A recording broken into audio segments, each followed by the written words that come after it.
You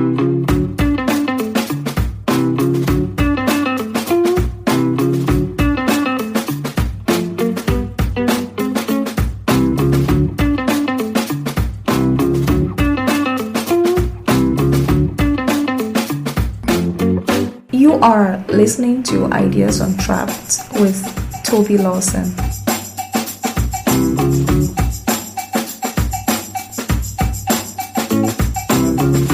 Hello and welcome to another episode of Ideas Untrapped podcast.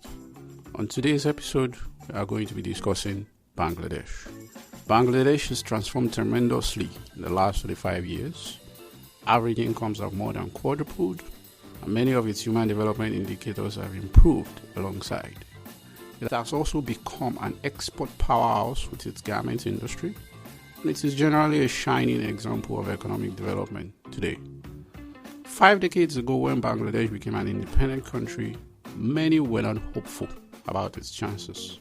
So how did Bangladesh turn its story around?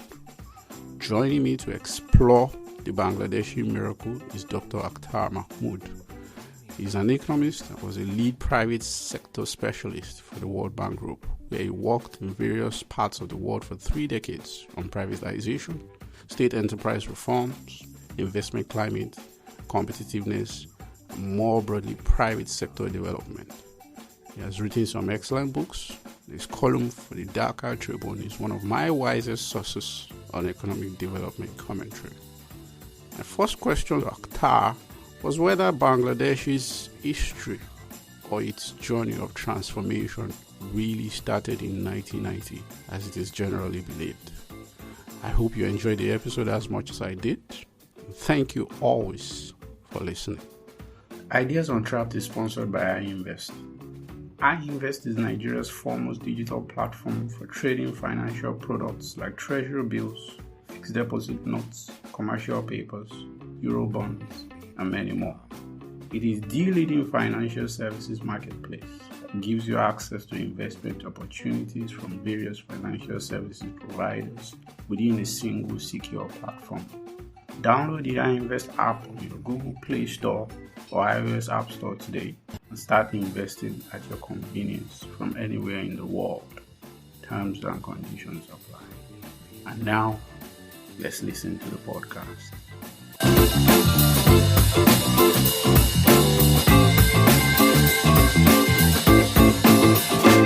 Welcome to the show, Akhtar Mahmood. It's a pleasure talking to you, and I am very fascinated and curious about Bangladesh, and you are my number one option for such a journey. So it's a pleasure personally for me to be having this conversation. I've been reading your column for about a year now with the Dhaka Tribune, and I've learned so much.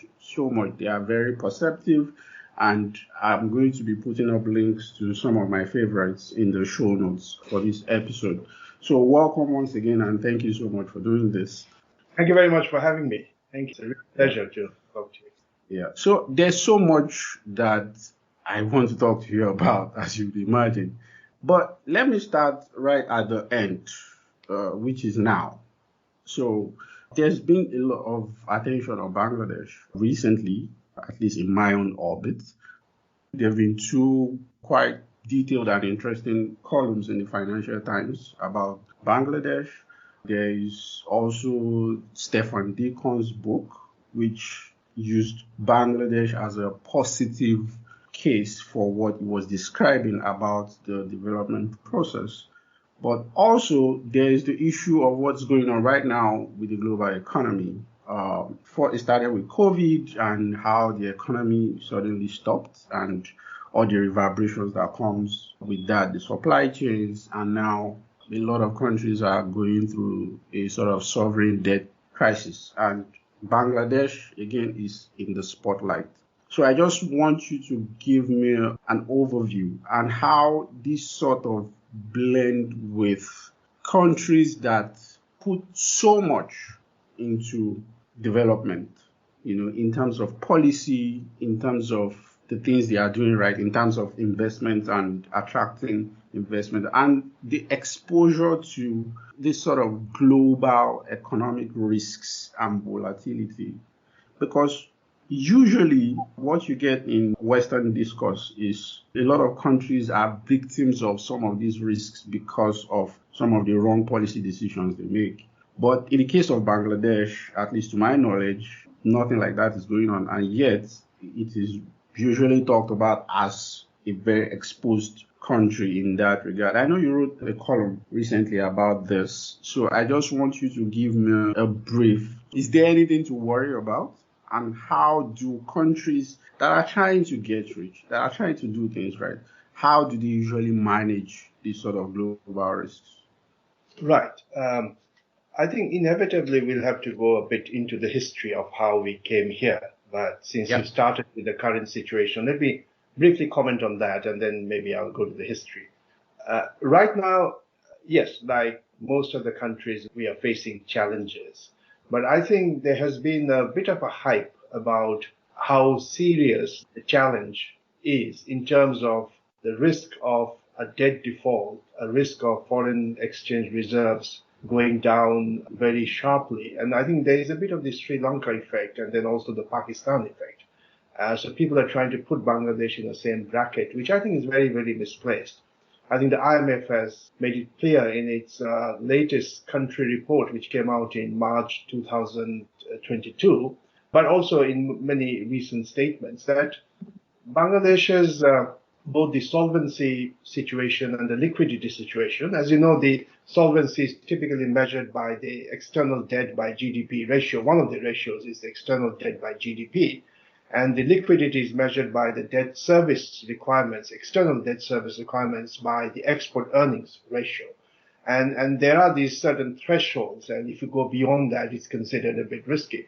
Bangladesh, on both these accounts, is much below the threshold. So there's already a lot of headroom in the sense that even if things get worse over the next few months and maybe a year or two, Bangladesh would still be able to manage the situation. So I just wanted to make that clear at the beginning. Now, that doesn't mean that there aren't other issues in Bangladesh, issues which have been brewing for quite some time. So, for example, many of us are concerned with the efficiency of public expenditures. We know of projects where there have been cost overruns. Some of it may be for genuine reasons. Some of it may be related to corruption, which sadly still remains a serious problem in Bangladesh. I feel, and I've written about it, you may have read some of these articles about the specter of rising cronyism, which again is not surprising when an economy grows as fast as Bangladesh has. There are certain people who become economically powerful, and at some stage they acquire political power as well. And then you start seeing the problem of cronyism. So we have that. We have a serious problem in the banking sector with a lot of non-performing loans. So I'm not suggesting that we don't have serious problems. We do. But there is a disconnect between the typical headlines and where the real problems lie in Bangladesh. Now, this may be a moment to bring a little bit of history, and I can go deeper into it. The Bangladesh economy has certain resilience, and I just want to comment on that. One, which is not discussed much, because the story often is about garments and remittances, is the transformation that has happened in the rural areas. It started with agriculture. It actually started with rice production, which is the most important crop in Bangladesh. And then it expanded into other crops and then even non-farm activities in the rural areas. We can go into the details of this later. But agriculture provides a certain resilience. And we saw that again during COVID, because the agricultural activities in Bangladesh were not affected that much by COVID. And that was a big benefit. The other is the unleashing of an entrepreneurial spirit in Bangladesh. And this spirit has been unleashed across the board. So it's not just some large conglomerates or some large garment manufacturers who have become entrepreneurial. This is something which has happened across the board, from small farmers to large conglomerates. And that, I think, is a big asset for the country, because we don't have natural resources. Unlike Nigeria, we don't have natural resources. In some ways, it's actually a good thing, because then we are forced to use other assets. And the latent entrepreneurship, Albert Hirschman, the famous economist, he wrote a book in 1956, which is classic, which is the strategy of economic development. And he made a very interesting comment. He said, in developing countries, you have a lot of latent resources. In developed countries, the task is how to allocate the resource you have, how to best allocate. In developing countries, it is bringing out the latent resources you have. And entrepreneurship is one of the latent resources developing countries have. But many countries have not been able to bring that out and make use of it. Bangladesh has, and that gives a certain resilience to the economy.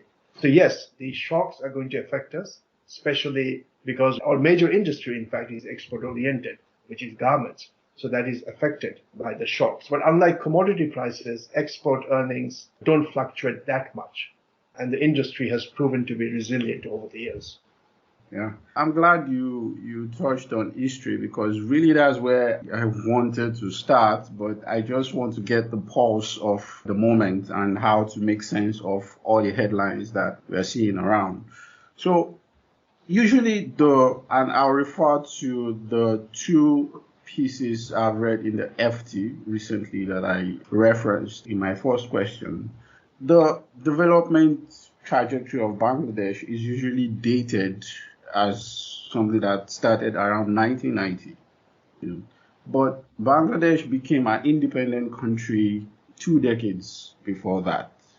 So my question then is, that intervening period before that sort of consensus about the takeoff point, what were the things that were brewing in the background that sort of culminated in that takeoff? What are I know a lot of things went down, and just to mention that one of the reasons I'm very interested in Bangladesh is that it sort of defies some of the seductive examples of development and progress, the Asian tigers, so to speak, where things seem to be very clear, the prescriptions are very precise, you need to do this and do this. Bangladesh seemed like a regular country, like Nigeria, with its history, its complexities, its problems, like every other country in the world, but that has also managed, despite a situation that has seemed hopeless at first to people who look at these things in terms of hard boundaries, that has emerged as this fantastic example of economic growth and development. So what were the major things that happened before 1990 that sort of made this takeoff possible? Okay. Now, one may debate on whether 1990 is the point of a takeoff. In any case, it's very difficult to pinpoint. But anyway, it's good. So 1990, 20 years after independence, and also a transition to democratic rule after 15 years or so of military or quasi-military rule. So that's another reason people take that as a cutoff point. But it's a good cutoff point to start discussing these things. Professor Stefan Durkheim, whom I think you had on your show recently, who wrote this book, Gambling on Development, he has been saying that actually in some ways it's the Bangladesh experience which may be more relevant for many developing countries than the East Asian. And one of the reasons he mentions is, I think, what you just alluded to, that there is a certain messiness, and yet Bangladesh developed. So countries which think that they are also in a somewhat messy situation, for whatever dimensions you think, governance or other dimensions, whether it's possible for them to develop. And that's why the Bangladesh example may be more relevant and encouraging than the East Asian, where one common characteristic has been the strong capabilities of the state. In China, it has been there for hundreds or more, thousands of years. In East Asia, yes, I'm sure they also had that, but they certainly acquired that quite fast. So how do you develop in a country context where the state capacity, the governance quality are not that great, and then you have many other problems as well? So you're right. In that sense, Bangladesh may be very relevant. I think I'd like to first start with an even deeper history, because if you look at the region which now constitutes Bangladesh, it used to be part of a province in British India. So it was East Bengal, and then you had West Bengal, and together it was Bengal. Now, there was a time in history when Bengal, including East Bengal, was supposed to be reasonably rich, perhaps the richest province in whole of India before the British came. But if you go back to the beginning of the 20th century, East Bengal was actually quite backward economically and many other ways. And if you look at the political discourse in the first half of the 20th century, before the British left, the political and the intellectual discourse in what is now Bangladesh, you see there's a lot of talk about peasants being exploited. Now, we were a very peasant-dominated economy and society. In many ways, we still are, although there has been a lot of urbanization and industrial activity. At that time, it was very much peasant-dominated. And the theme which dominated the discourse was exploitation of the peasants. And the aspiration that the leaders, whether political or intellectual, had is how can we improve the conditions of the poor people. And that sort of got ingrained in the minds of the leaders, and that continued during the time when we were part of Pakistan. Because you may have heard that there was a lot of disparity and there was a lot of discriminatory treatment by the Pakistan establishment. So that theme was there. So when we became independent in 71, if you think of the political leadership, if you think of the professional leadership, the bureaucracy, the intellectuals, the media, this theme of doing something for the poor was actually very strong. So right at the beginning, and I heard somewhere that our first Prime Minister, Sheikh Mujibur Rahman, was asked by a foreign journalist, what is the number one problem of your country? And he said, I actually have two number one problems. One is food security and one is population. And we need to take care of that. So right from the beginning, even in the midst of all the turmoil in the first few years and all the challenges of relief and rehabilitation, work had started on ensuring agricultural growth and food security. And we were fortunate that the HYV rice, the high-yielding variety of rice, had been introduced just before independence. So we had something to work with.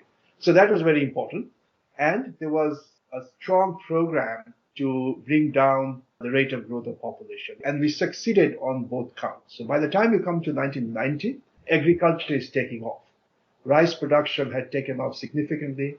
Farmers were diversifying into other crops. And we had started to see the beginnings of a rural non-farm sector. So agriculture and non-agriculture together. And Bangladeshis had been going out as migrants, and they were sending back remittances, most of it going to the rural areas. So there was a vibrancy in the rural area by the time you come to 1990.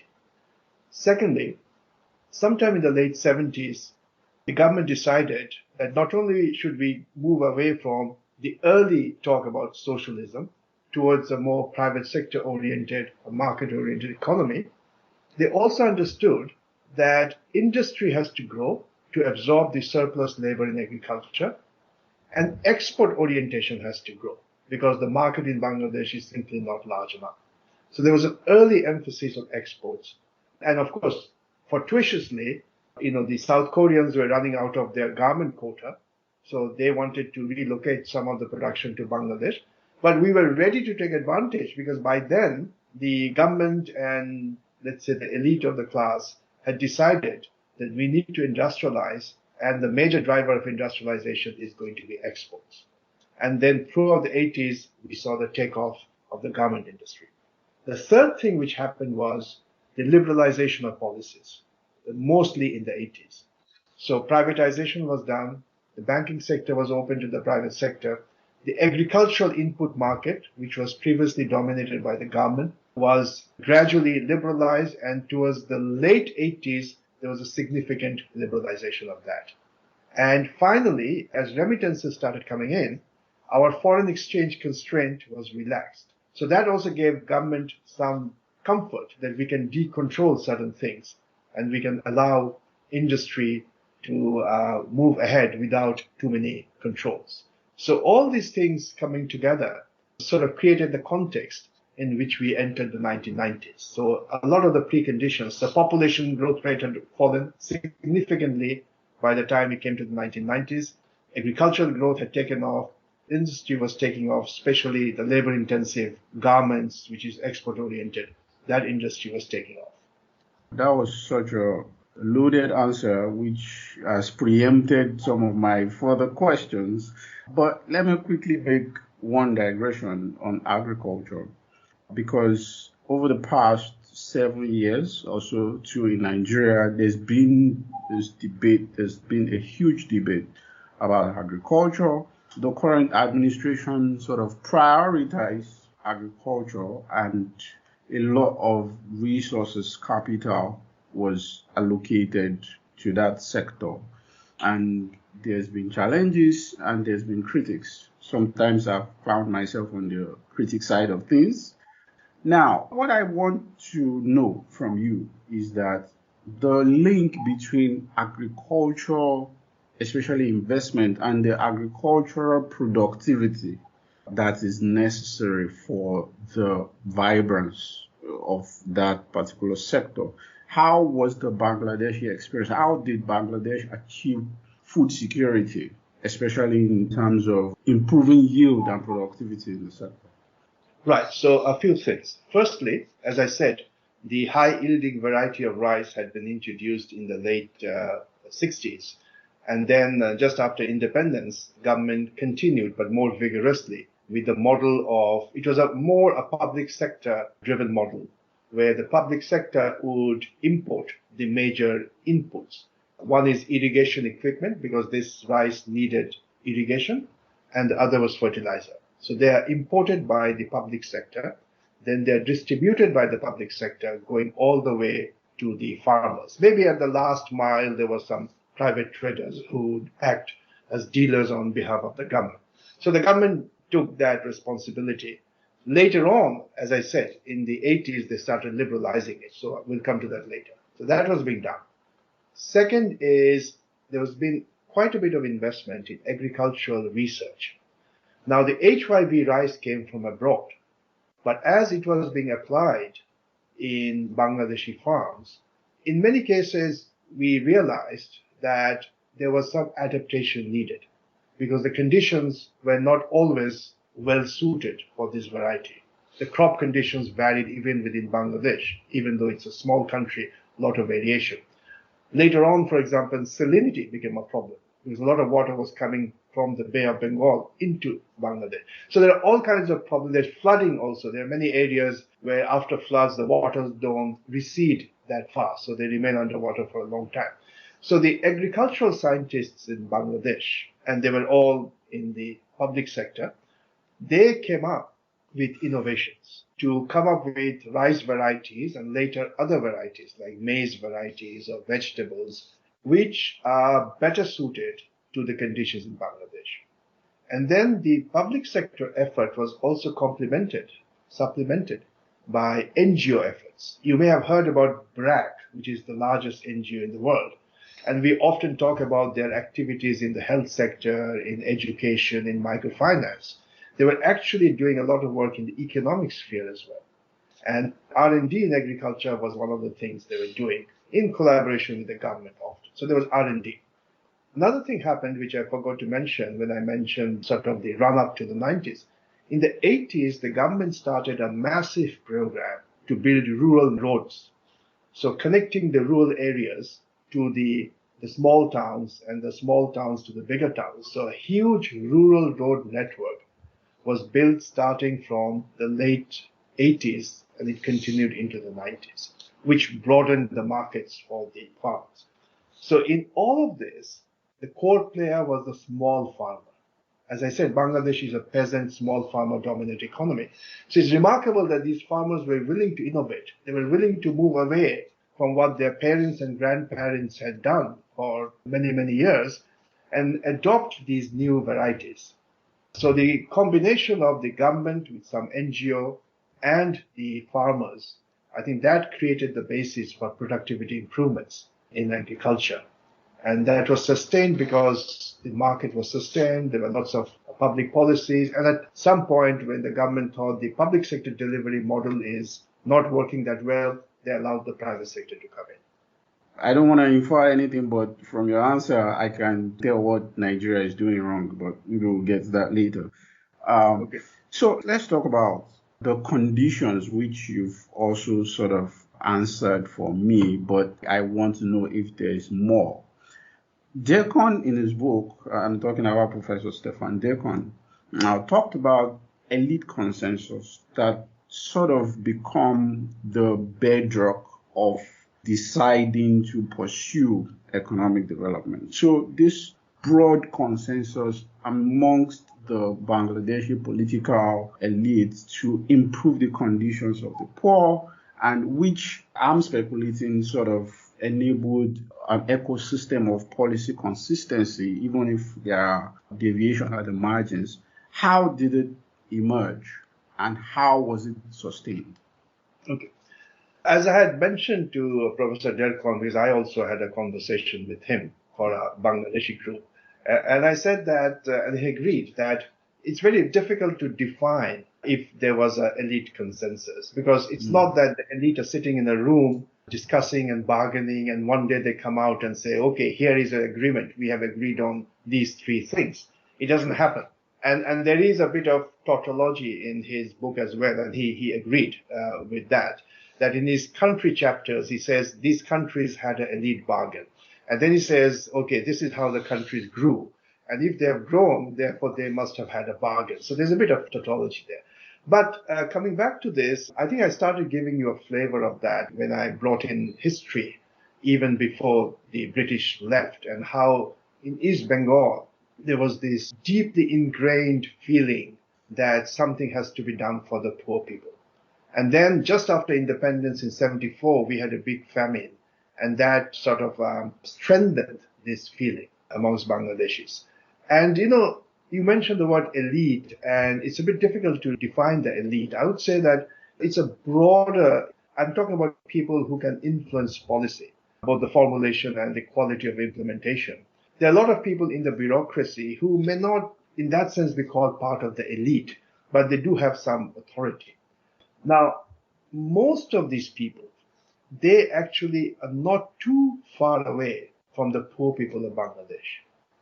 Many of them still have very strong connections with their villages. They go back regularly. They know what the conditions are there. And in a densely populated country like Bangladesh, you see poverty all around you. So all these things, I think, has ingrained in the minds of elite, however you define it, this commitment to doing something to safeguard the interest of the poor. Now that is the security side, food security, address the vulnerability. But somewhere down the line, people started recognizing the Bangladeshis also have an entrepreneurial potential. And there was a feeling that we should try and help unleash that potential.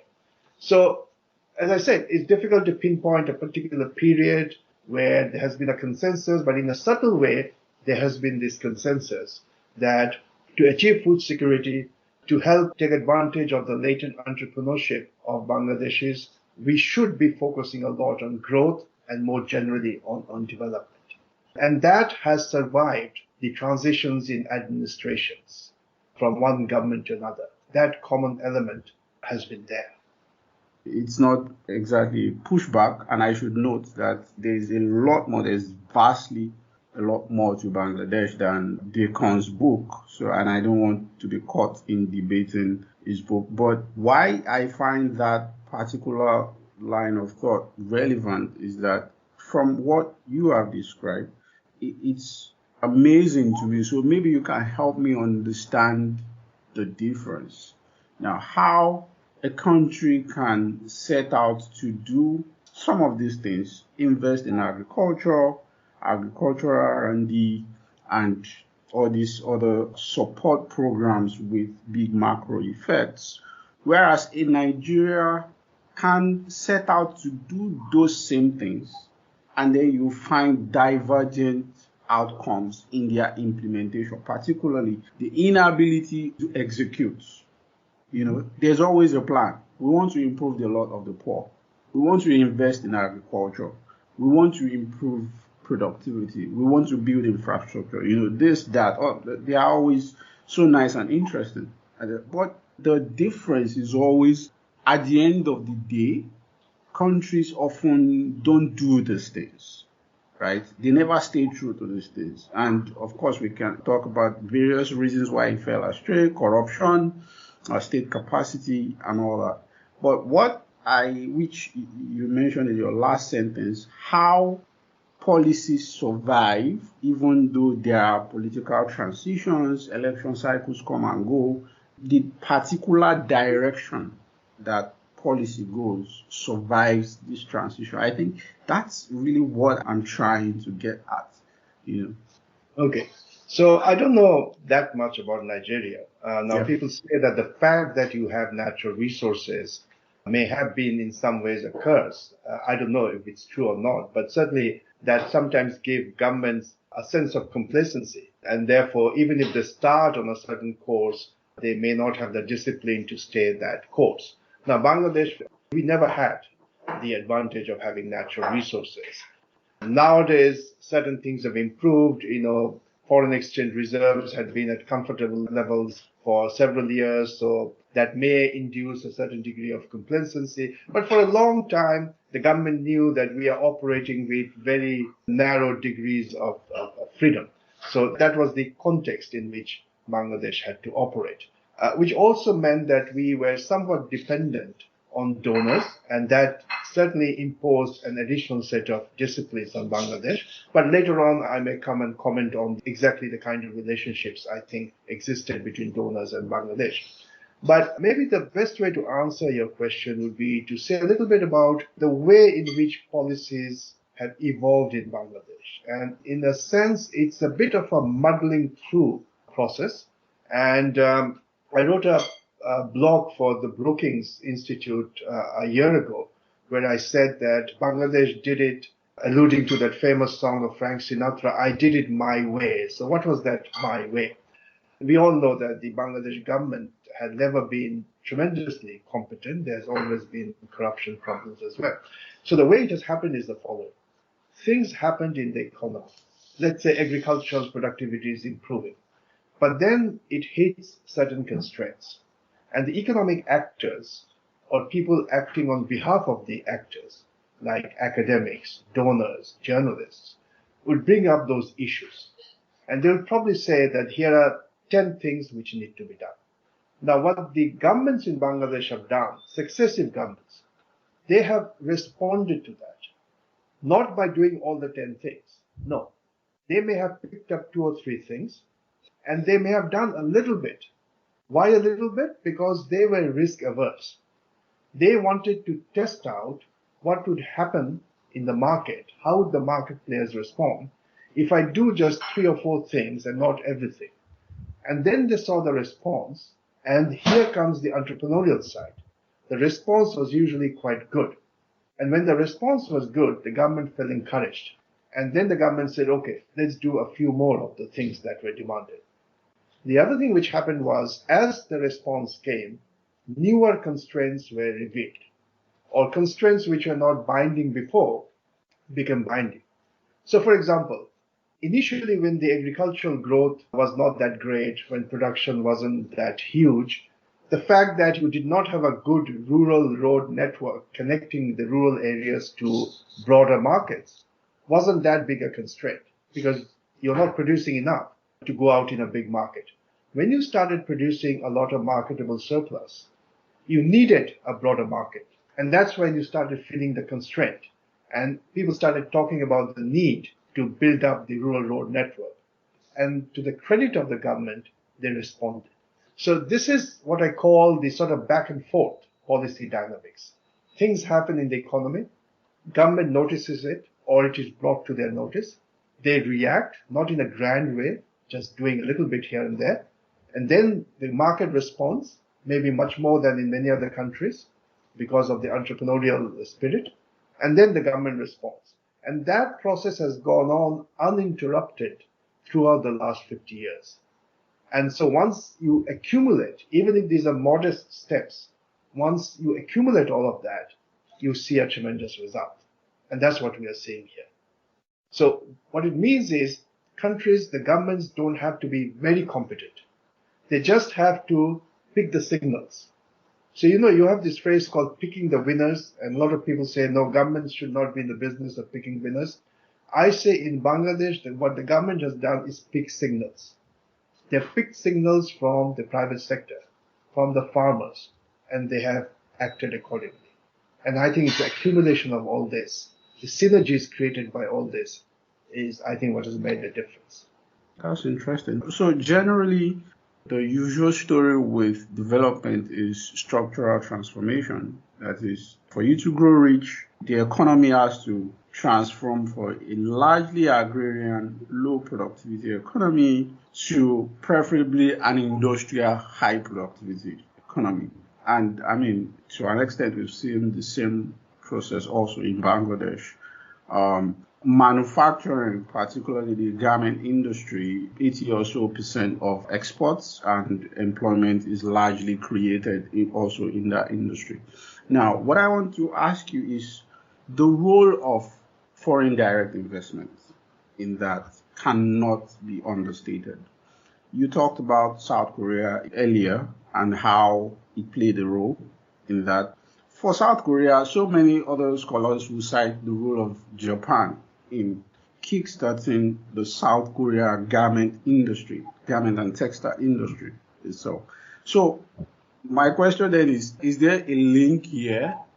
I mean, also in your columns, I've read about the role of Samsung and the electronics industry in Vietnam, right? So the role of FDI in development and especially getting industrialization started, what are the favorable conditions? To what degree is it external and internal?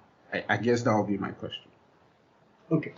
Well, you use the term kickstarting because in Bangladesh, in the garment industry, a foreign investor helped kickstart that industry, but didn't do much beyond that.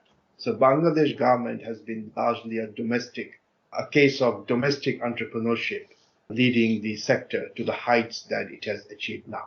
Yes, we have some export processing zones where we have a number of foreign invested garment factories, but the bulk of it is domestic entrepreneurship. But you're right. The initial thrust came from this partnership with Daewoo.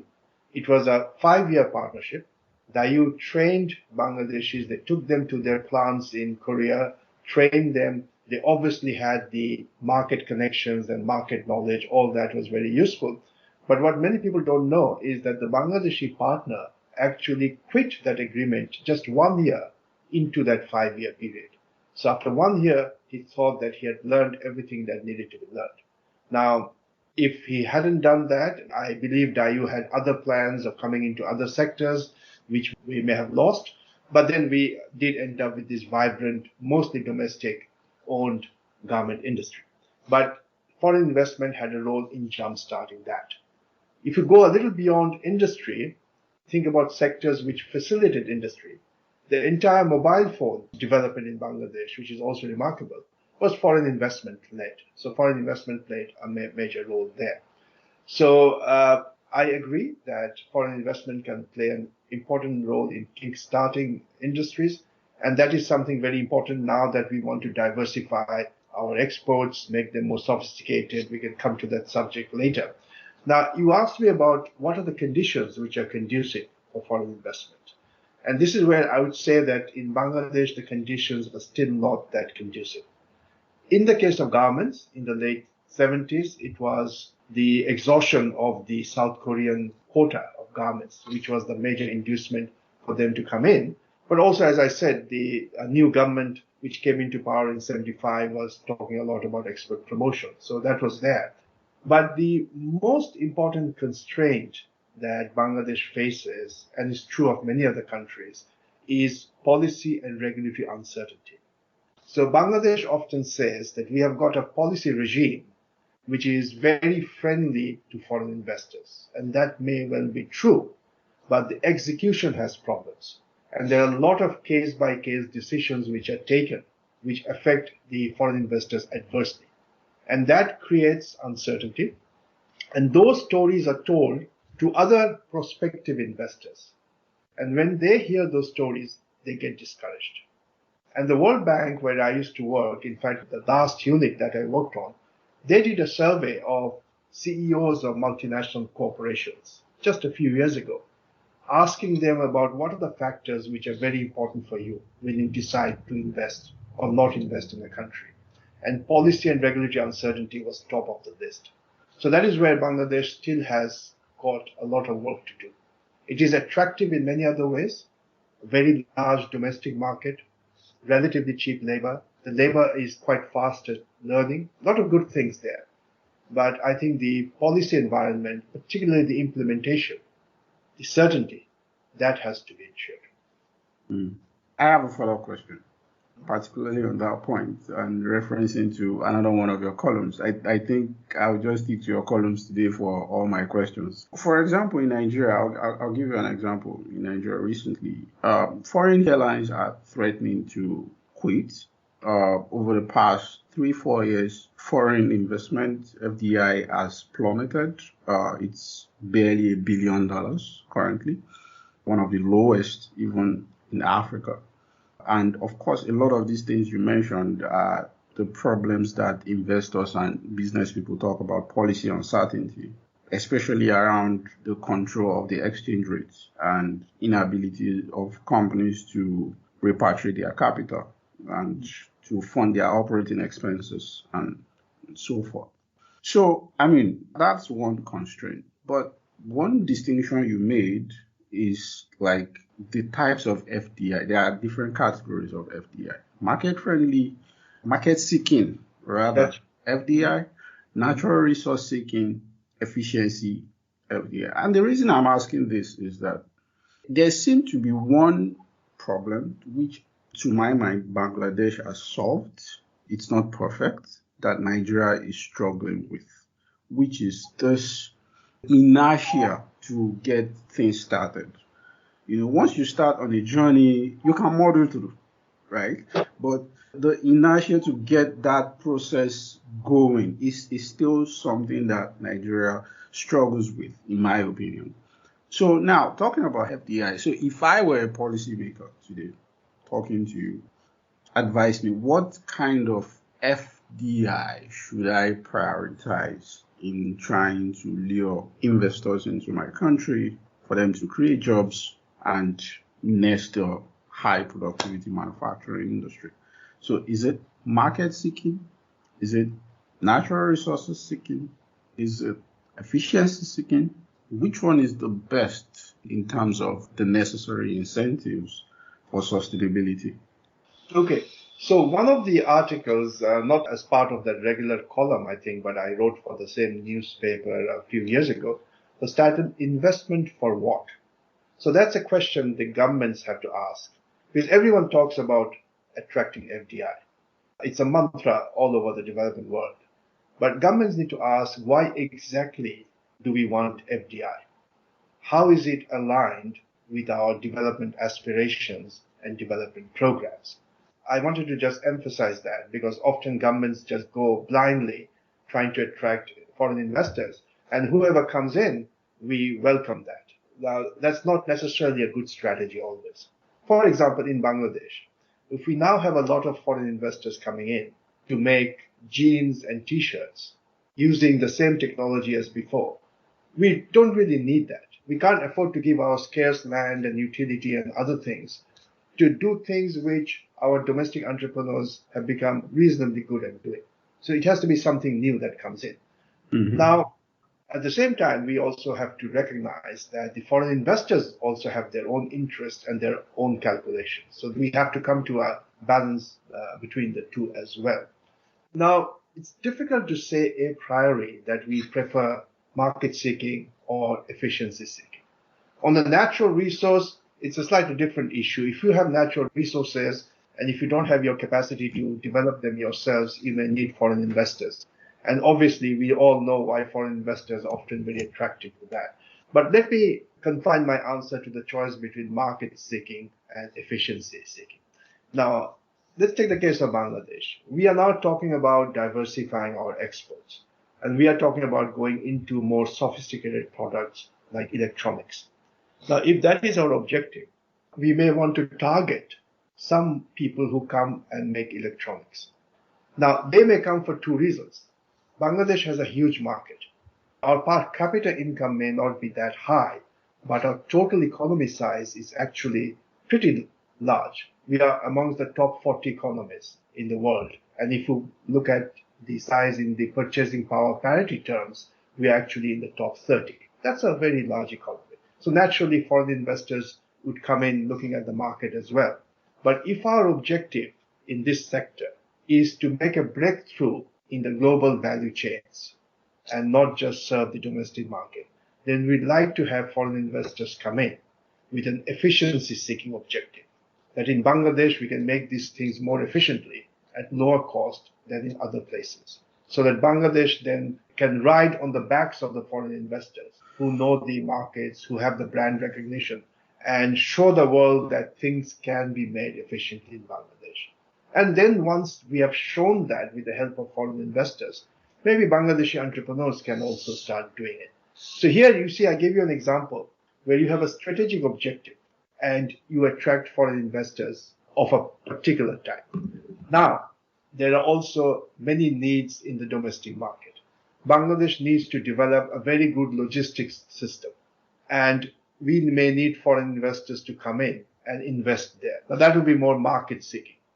I mentioned the case of mobile telephones. That was not an export-oriented industry, although it may facilitate exports. That was domestic market-oriented. And we encouraged foreign investors to come in who were obviously coming in as market-seeking investors. So the answer would vary depending on the sector or the activity. But that brings me back to my first point. The government should have a clear idea of what is the role of foreign investment in implementing the various dimensions of your development strategy. And accordingly, you're going to target efficiency-seeking investors in some cases and market-oriented investors in other cases. So now, from a policy perspective, because really that's what's sort of dominating this conversation, one thing that keeps coming up is the role of government, the strategy it pursues, this, that. But inevitably, that leads to the question of what in terms of economic development, what role does the government play by itself? Now, China and, of course, other East Asian economies are very, very popular in the development discourse. And these are largely autocratic governments, right? And to an extent, the gospel of state-led development has traveled far and wide, sometimes in contrast to what is generally called the neoliberal or the Washington consensus type policies. But at the same time, at the nexus of all this is the role of markets, how the economy is regulated, liberalization. How does a government approach regulation and policy making generally with the right incentives for the government to take the lead in areas where maybe because of access to market or not seeing the prospect of returns, private actors are reluctant? And also at the other end, this sort of control, excessive control that you see in so many developing countries like Nigeria and so many others in Africa, where governments see itself as the primary player in the economy, right? What is the balance? What is the heuristic generally in trying to, should I say, make policy and regulation to encourage economic development? And, of course, the Bangladeshi experience of that. Okay. So when you say state-led, there are many ways you can define that. One is the direct participation of the state in productive activities. And in China, that is still pronounced. There are different models of state-owned enterprises, including public-private partnerships. But the state plays a dominant, or at least an important direct role in the production of activities. That's one thing. The other is playing a direct role not in production, but in things that facilitate production. So I had mentioned the case of research and development in the agricultural sector of Bangladesh, which was there right from the beginning. It was largely a private sector activity, but that was meant to facilitate productive activities by the private sector. In this case, thousands and thousands of farmers. So it's a whole spectrum of things that the government does. And then, of course, there is the whole regulatory function of the government. And I think in choosing the balance, and the balance itself may shift over time as the economy develops. And I gave an example of that, again, from the agricultural sector of Bangladesh, how the government moved away from the direct import and distribution of agricultural inputs, giving more and more space to the private sector over time. So initially in the 70s, maybe that was the right thing to do. And then later on, the right thing to do was to withdraw and create space for the private sector. So the balance, A, has to be thought of carefully in terms of the capacity of the government. That's very important. And again, if I mention Stefan Derkon, he talks about the self-awareness of government. Are governments aware of what they can do and what they cannot do? And that answer would vary by countries. Often governments make the mistake of thinking that they can do a lot of things. And therefore they, A, go into productive activities themselves directly, and B, also controlling too much the activities of the private sector. Controlling is not that easy. It requires a lot of skills, and many governments actually don't have the skills of doing that. The thing that may have happened in Bangladesh is the government has been more or less self-aware. Not always, but more or less self-aware of what they can do and what they cannot do. And that has led to a certain division of labor between the government and the private sector and the NGOs, with that division of labor also changing over time. That's very important. So the government needs to be aware of where its capacities are.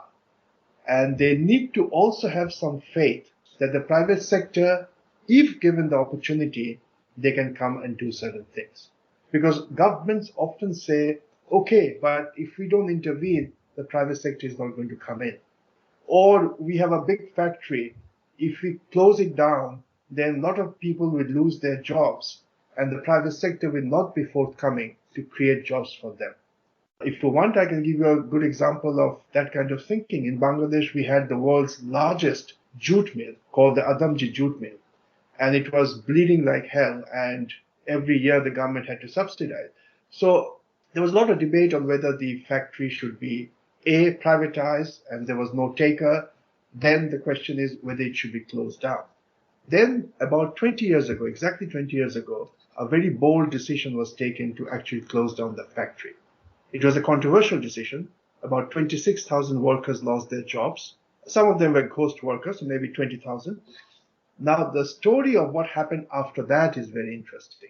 That land was converted into an export processing zone. And now the latest figures are that about 65 to 70,000 jobs have been created there. So you had lost about 20 and you have created so many. These are all private sector firms. They're all export-oriented firms. The government doesn't need to subsidize them. So you can see, once given the opportunity, what the private sector can come and do. So you don't have to hold on to a loss-making enterprise just because you're worried about job losses. Let me sort of ask you a big picture question on this particular point. Which is the role of democracy in development generally? Democracies have been taking a beating recently, so maybe you can speak up for it, somewhat. Do you think democracy has some kind of unique weakness in terms of trying to engineer economic development, particularly because of elections? I mean, to cite the example of the jute mill you mentioned, some regime that is sensitive maybe in an election year, or maybe that wants to appeal to a particular constituency, maybe workers' union or something, might actually kick the can down the road. An example is for petrol subsidy in Nigeria, which the bill keeps increasing, but I mean, each government promises to remove it or reduce it and then kicks it to the next government because nobody wants to annoy the workers' union, nobody wants to lose votes, the party wants to remain in power, and these incentives that are common in democracies. So do you think this makes democracies weak in a way in trying to develop the national economy? Because a lot of people will say that's why China has developed much faster than India, for example. What's your take? Okay, let me start by giving you an anecdote. So this is from about, I think it was 2008 or so, or 2007 maybe. Bangladesh then had a quasi-military government. It was called a caretaker government, whose major responsibility was to conduct free and fair elections. So they were in power for about 2 years. And I was actually working in Bangladesh at that time. And we had, I think we had a natural disaster, or maybe we had floods. So conditions were pretty bad. And one of the, well, they were called advisors, but they were de facto ministers, who was having to deal with this problem of getting food to poor people, dealing with rising prices, all that. He said to me that I can feel a certain handicap being part of this kind of government. What is the handicap? Right now, what I need a lot is information from the grassroots. I need to know what is happening in different parts of the country. And I need that information very fast. I need it right now about what's happening earlier today or what has happened yesterday. Now, fortunately, I have some connections in the NGO world. So this gentleman was an academic. I'm getting some information. But if this was a political government, I would rely on my political network, my workers, my small town leaders. And within a few hours, I will be getting information from all over the country on what the conditions are. Now, why do I mention this anecdote? Because in a democratic system, your feedback mechanisms may work very well. Yes, there can also be a lot of noise, but otherwise, the feedback, which is very, very important for government, they need to know what's going on throughout the country with different groups of people, with different localities, etc. That is something that autocratic governments lack. Yes, information flows from lower level bureaucrats, but I'm sure they are modified on their way because the boss often doesn't want to hear certain things. It may happen in political democratic setups, but generally the flow of information is much better for politicians. Now, how do they act upon that information is another issue, but that's very important. Secondly, politicians operating within a democratic setup, they develop a lot of empathy because of their interactions with people. They also get a good idea of what the trade-offs can be. And these are very, very important in decision making. So those are the good sides of democracy. Now, yes, in democracy, you also need to cater to your political constituencies. And that may lead to certain decisions which technocrats may feel are suboptimal. But that is a price you pay for democracy. Compared to the gains from having a democratic system, that is sometimes a small price to pay, although sometimes that can get out of hand. But if it gets out of hand, it's usually where you may in name have a democratic system, but in practice you don't. So the kind of disciplines that democracy imposes on a government are lacking there. So that is my answer. Now, as you can see, implicit in my answer was some definition of democracy. It's not about just electoral politics. It's not just about having regular elections and free and fair elections. It is the monitoring mechanisms. Are governments picking the signals? Are they getting the information? How wide is the information that they're getting? That's a very important characteristic of development. So another one of my sort of big picture question to you, and in this case, using the Bangladeshi experience and example, is in the last couple of years, there's been this big debate in development over, do you prioritize the big things or the small things you can measure?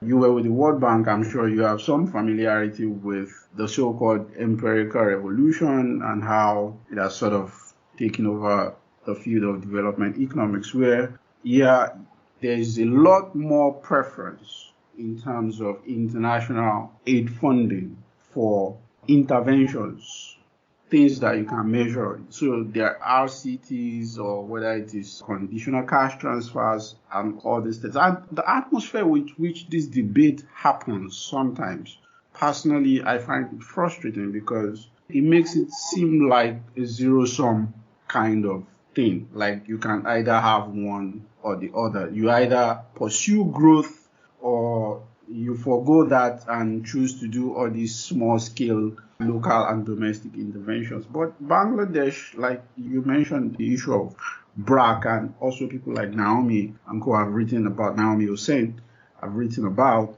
Bangladesh managed both. There was a sort of productive combination of both frameworks. That is the role of non-governmental organizations who were able to provide some support for the rural communities. And of course, there was the big macro policies that were explicitly designed to pursue economic growth, get businesses going, create jobs, and all the other things that happen in the private sector.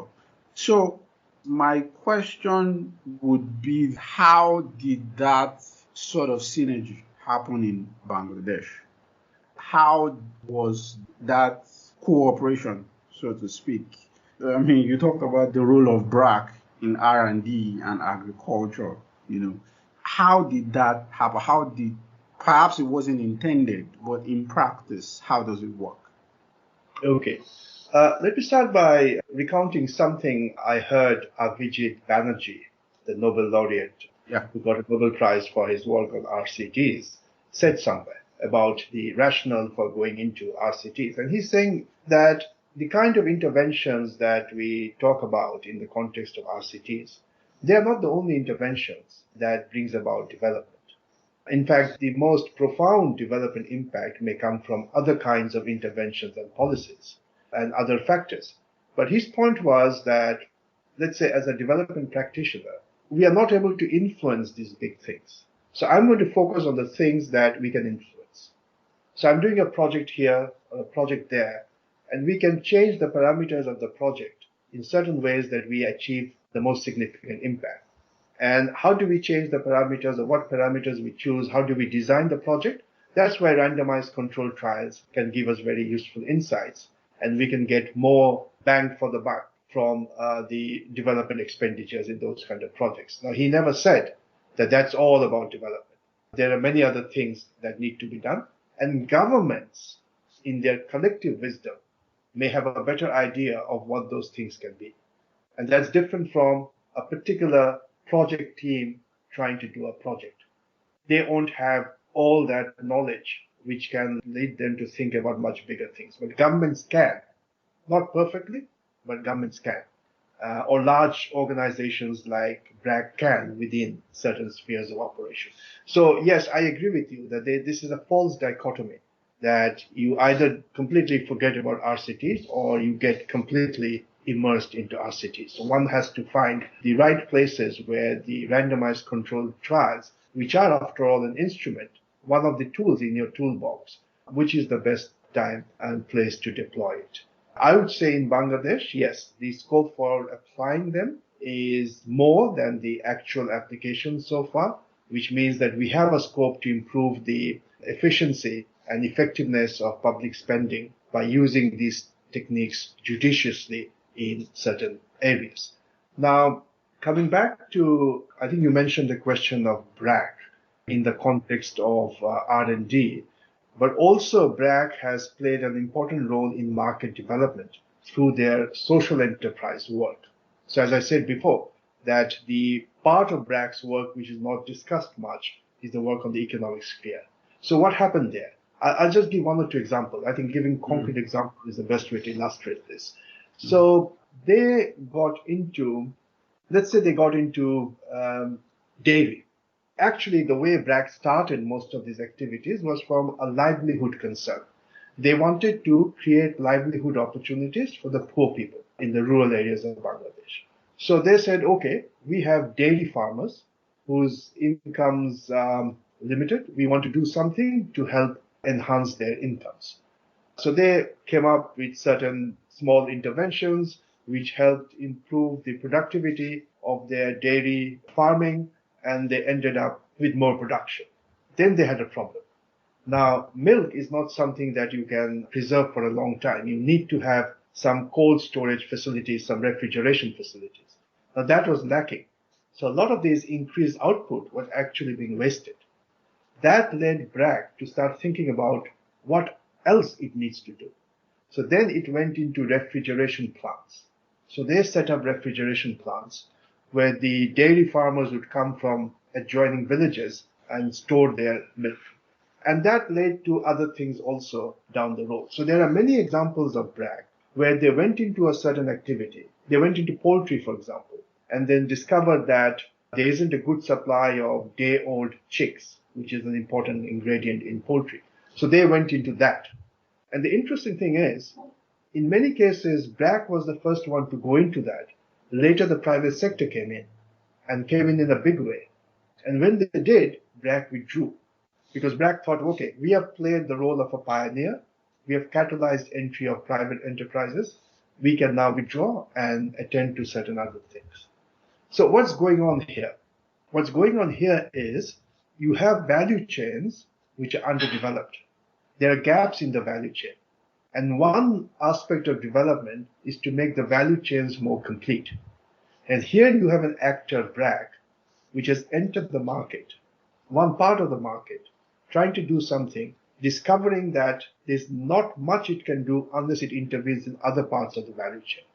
Well, it can do something, but the impact will not be that great. So then it intervenes. But at one point, it realizes that other players who are better at scaling this up have entered the field, so let me withdraw. So judicious entry and judicious withdrawal. And that is also true of the government. It's also true of BRAC. I think that's the kind of dynamics of development which is very important. And somewhere there, yes, you may have some trials which may be randomized controlled trials. It may be just informally observing from your own experience of what is working, what is not working. But this idea of learning by doing. The government has done it in Bangladesh. BRAC and other BRAC type institutions have done it, and the private sector is also doing it. The last of my big picture questions to you is another dichotomy that I have observed is the business cycle concerns of an economy and policy and this sort of other long-run development growth policies. For example, in Nigeria, it's a common refrain that we had growth in some years, but we never really had development. Income didn't grow as fast as GDP, and growth has been cyclical. It's not sustained. And some of the issues that really plague governments and policymakers is that even in trying to make policies that are tolerant and favorable to long-run growth, there are short-term issues that you have to deal with. Foreign exchange policy, inflation, and sometimes I've heard people say that, as a developing country, you have a lot more tolerance for inflation than developed economies.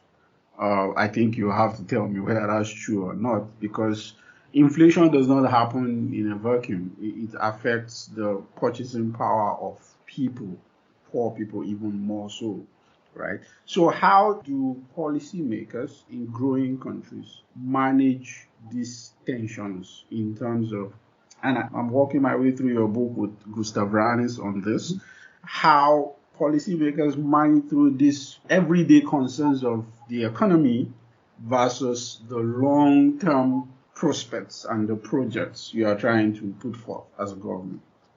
Okay. Well, since you alluded to that book, I will first briefly mention the main theme of that book and then come to the specific. The main theme of that book, which we illustrated through a comparative study of East Asian countries and Latin American countries. We talk about the East Asian pattern of government behavior and the Latin American pattern of government behavior. And the period covered was from the mid-60s to the mid-80s. So things may have changed after that. And in any case, it's difficult to talk about a East Asian pattern and a Latin American pattern. But what we were talking about is that during the course of a business cycle or terms of trade cycle, as your terms of trade improve, your foreign exchange reserves go on increasing, obviously growth accelerates. The question is, what does a government do when things are good? Do they let growth accelerate according to some normal, quote unquote, normal trajectory? Or they get excited and they try to push growth beyond the normal trajectory, making it higher than what the good times normally would make it.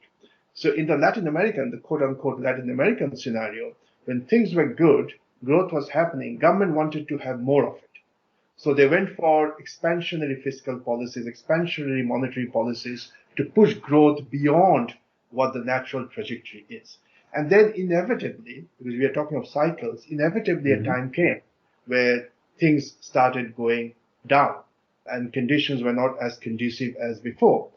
At that time, what the East Asian countries did, well, first, they never tried to artificially push growth above the natural level. When the downturn came, they allowed the growth to fall. So they went for contractionary policies. They allowed the growth to fall. But in the Latin American scenario, having pushed growth beyond the natural path, it's almost like being intoxicated. You could not get rid of that habit.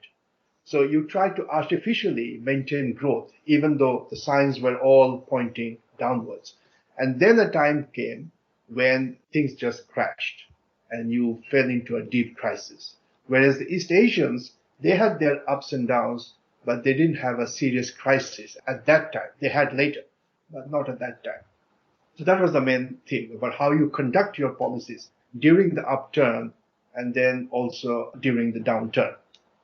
Now, coming back to the specific situation like the one we observe now, when there are many economic challenges facing countries, and what can governments do to ensure that the course on which they had been before the crisis started or the challenges started, and hopefully it was a course of development, how can they stay on that course as best as they can?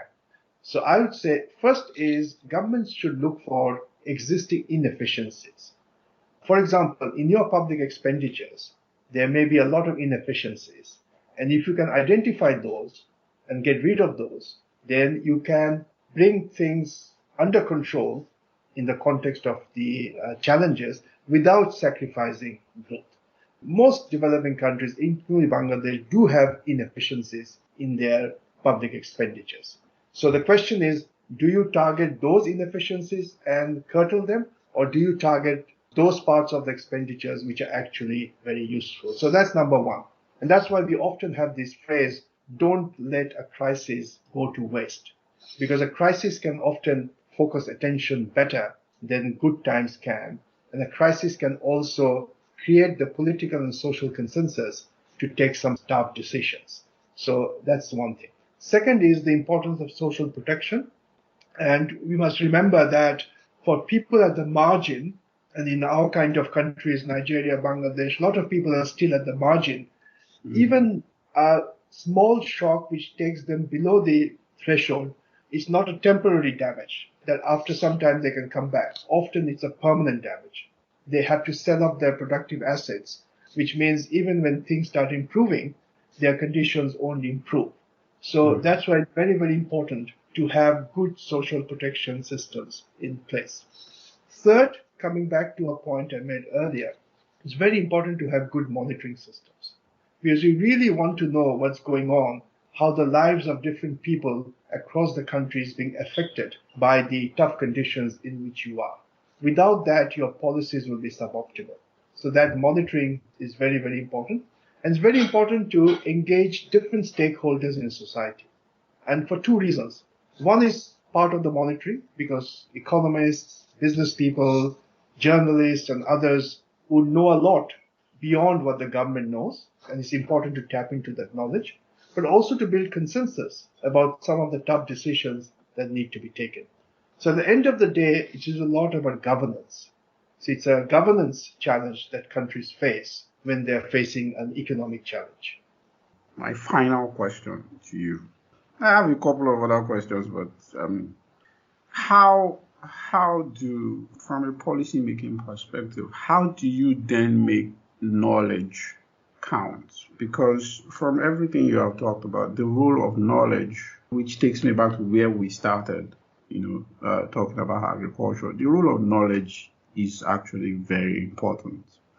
But you have situations where you can have knowledgeable people in government, world-class economists, and the government itself might be making policies that are clearly wrong, which means there's a disconnect somewhere.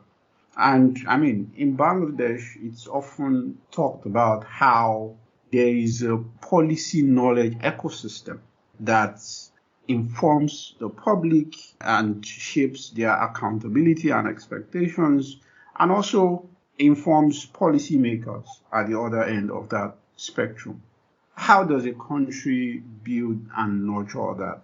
Especially, how does knowledge of, whether it is knowledge of economics, whether it is knowledge of society and other programs, how it transmits to the key decision makers and influence some of the actions or policy or regulations that are taken? How does that happen? Okay. So you mentioned the sort of the ecosystem linking policy and knowledge in Bangladesh. We have an ecosystem. I wouldn't say it always functions very well. And we do have many instances where people in government feel that they know the answers to all the problems. They know the problems, the issues, and they know the answers to the problems. The question is whether they will do something with that or not. That depends on various calculations.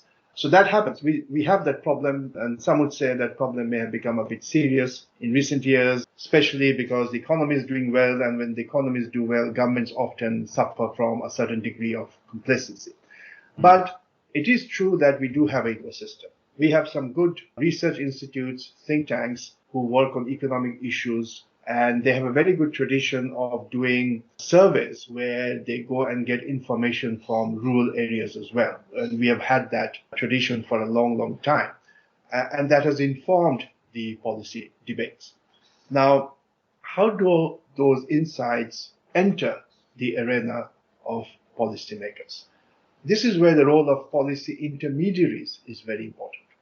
So the researchers themselves may sometimes be able to play that role, or if they are part of an institute, there may be some people in the institute who are particularly good at taking the findings of their researchers, their colleagues, and taking it to the government. So you need to have that kind of capacity. There can also be specialized institutions. So in Bangladesh, we have an institution called the Center for Policy Dialogue, which was created with that objective, that they will pick up the research being done by other think tanks, and they will create platforms where policymakers, politicians, journalists, and the researchers can come together, donors as well, and discuss these issues. And that has been going on for more than 20 years. They get a lot of publicity in the media, so the role of the media is extremely important, and the quality of the reporting in the media. Is it data-based? Is it logic-based? That's also very, very important. But one important thing for people outside the government to understand is that politicians will seek out advice from experts when they have a strong need to do so. If they don't have a felt need, you can still try and create that need, but that requires a lot of creativity. Otherwise, you can invite them to seminars, they will come out of politeness, they will say the nice things, they will listen to you, but then they will go back and forget that. So the first thing to do is to identify what is keeping the politicians awake at night. What is the need that they feel? They may not have articulated that very well, but once you understand that, then see what do you have in your knowledge base which would be useful for the politician. B, what is the best way to transmit it? So what is the language that you're going to use? Because the language of the politicians is different from your language. And third, you have to understand, in fact, let me mention an anecdote here. Many years ago, Sheikh Hasina, who is now the Prime Minister, but was an opposition leader, came to Washington, and there was a meeting with a group of Bangladeshi economists. And there was a World Bank macroeconomist who started talking about the importance of trade liberalization, the usual World Bank mantra of trade liberalization. She stopped him midway and said, look here, there was a time when I was living with my husband, who is a physicist, in a border town, the border of Yugoslavia and Italy. 3 days a week, the borders were opened up. And I saw people from this part going to the other part and the other part coming to this part, exchanging goods. So I saw firsthand the benefits of trade liberalization. But if today we liberalize trade, some industries may go down under. What will happen to their workers? The workers are going to come to me. They're not going to come to you in the World Bank. They will come to me, whether I'm in government or opposition, and say, what do you do about us, right? So the interesting thing is that the politician had reached the same conclusion, like the technocrats, that trade liberalization is good. But she has come from a different route, and she had different concerns. And technocrats need to understand the concerns that the politicians have. They need to understand the worldviews of the politicians. They need to understand that there is a method in the madness of politicians. And only then you can communicate well. And only then your knowledge will be taken seriously by politicians. On that note, and this is a bit of a tradition on the show, what's the one idea that you feel most passionate about? Maybe recent, maybe in the past, maybe from your work or any other field that you would like to see spread everywhere? Well, I think the idea of, as I said, the notion of picking signals. If I'm talking about the government, so if I'm in the government, the idea of picking signals from the people and then acting upon it, and then seeing the reaction of the people and then acting upon it again. So this idea of synergy, of interaction between the government and the marketplace, and continuing that over time is an important idea. I don't know exactly what you meant by an idea, or what kind of idea you were talking about. It could be anything, absolutely. Anything. I don't know if this satisfies it, but from my own study of the history of policy making in Bangladesh and economic transformation in Bangladesh, this is, I think, I have found to be at the core of the success of Bangladesh, which is this kind of interaction between policymakers and economic actors, and the repeated playing out of this interaction. And that is, I think, one idea that I'd like to leave behind. That's a fantastic idea. In your experience, I mean, Bangladesh gets talked about a lot. What are the common misconceptions about your country? Okay. So I often see notes on Bangladesh, and we saw a lot last year when we had the 50th anniversary of Bangladesh's independence. So people talk about the good things that have happened in the economy, and they would often say, despite the government. And I know The Economist had an article about 2 or 3 years ago, Bangladesh has done well despite the politicians. And I think I've made it abundantly clear in the conversation, Tobi, with you today, that the government had a role. And I've given you many examples of what the government did, including the withdrawal. Now, withdrawal also is important because it's not easy to withdraw. We may think it's easy to withdraw, but when you have had a system for many, many years, withdrawing is not that easy. So the government has done. So in many, many ways, the government has played an important role in Bangladesh's development. So the development has not happened despite government. That's a big misperception. And that's why we need to know what exactly was the role the government played. And that's where, as I said at the beginning, maybe that has more relevance than the East Asian experience for many developing countries, because the government in Bangladesh, the initial conditions were probably similar to that in many developing countries. So if Bangladesh can do it, others can do it. So that's one thing. The other misperception is that it was all about garments and remittances. But as I said, agricultural transformation in Bangladesh has played a very important role. And the third could be a smaller misperception that NGOs like BRAC, their contribution is limited to the social sectors. Of course, very, very profound contribution, but limited to the social sectors. As I've said, I've given examples of how they had also operated in the economic sphere and how that has also had profound implications. What are you most proud of when you think about Bangladesh's journey in the last 50 years? What are the things that you're most... I visited Dhaka about 10 years ago. I love the food, but the traffic congestion reminds me far too much of my own city, Lagos. Actually, I went to Lagos about 20 years ago, and Lagos reminded me of Dhaka, exactly for the I think the thing to be proud of is the thing I mentioned earlier, the fact that Bangladeshis in general have become entrepreneurial, and in some ways there's an audacity, which I'll say it's a sweet audacity. The audacity that, yes, we can do it. we can do this, whether in Bangladesh or abroad. The writer Amitav Ghosh, he said in an interview that Bangladeshis are probably the most globalized nation in the world, because anywhere in the world you go, maybe with the exception of Latin America, but that may also change, you will see Bangladeshis there.